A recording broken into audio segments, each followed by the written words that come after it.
নমস্কার বন্ধুরা, দেখো আমি আজকে কুচো চিংড়ি দিয়ে লাউ করব আর চিংড়ি মাছ দিয়ে বড়া। চলো তবে শুরু করা যাক। দেখো বন্ধুরা, লাউ কেটে নিয়েছি, কুচিয়ে নিয়েছি, যে মাছ,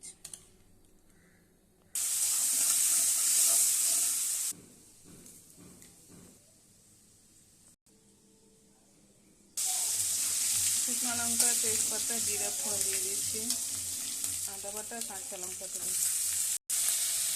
লাউ দিয়ে দিলাম, লবণ, হলুদ, অল্প করে জিরে বাটা,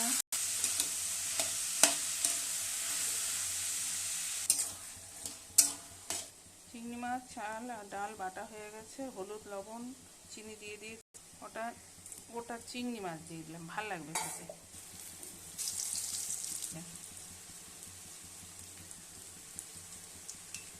আমি চিংড়ি মাছের বড়া কোনো পেঁয়াজ দিই না, পেঁয়াজ দিলে বড়াগুলো নেতে যায়, ভাল লাগে না খেতে।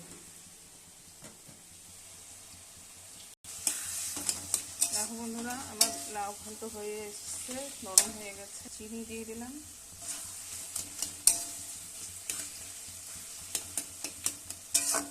লাউ ঘন্ট হয়ে গেছে, নামিয়ে নিয়েছি। এই দেখো